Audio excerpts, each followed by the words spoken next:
রাজনৈতিক দল করতে পারে নাই, যেটা আমরা শিক্ষার্থীরা করে দেখাইছি। এখন থেকে আমাদের ছোট কোনো আন্দোলন না, আমাদের আমি মনে করব আমাদের প্রত্যেকটা আন্দোলন এখন কঠোর থেকে কঠোরতর হতে হবে। প্রশাসন মনে করছে এই আর্মি নামায়া বিজিবি নামায়া তারা হয়তোবা আমাদেরকে স্তব্ধ করবে। আপনারা আমরা সবাই জানি ভাষা আন্দোলন 47, 71 সর্বশেষ আমাদের 2024 কোটা আন্দোলন।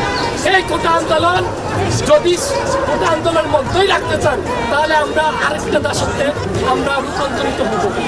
তো আমরা কোটা আন্দোলন না রেখে আমরা অবিলম্বে আমাদের যে শিক্ষকদের গায়ে হাত দেওয়া হয়েছে, আমাদের যে শিক্ষকদেরকে বন্দী করে রাখা হয়েছে, রিমান্ডের নামে যাদেরকে ফুটবল বানিয়ে তাদেরকে অত্যাচার করা হইতেছে, এই জাতি কি শিখবে?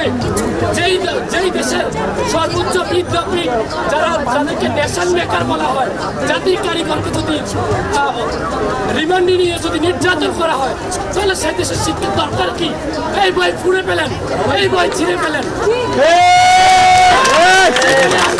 আমাদের মুক্ত মনে আমরা কথা বলতে পারবো না স্বাধীনভাবে। আমার মোবাইলে আমার পার্সোনাল অনেক কিছু থাকতে পারে, সেটা দেখার অধিকার তো কারো নাই। আমার সংবিধান কি বলে? আজকে ভাইয়া আমরা এখানে মেডিকেল ইনস্টিটিউট আসছি, আমরা এখানে ইঞ্জিনিয়ারিং ইউনিভার্সিটি আসছি, লোকাল কলেজ স্কুল থেকে আসছি। সবার প্রতি অনুরোধ, দয়া করে যে যার জায়গা থেকে আমাদের আরেকটা মুক্তিযুদ্ধ করতে হবে।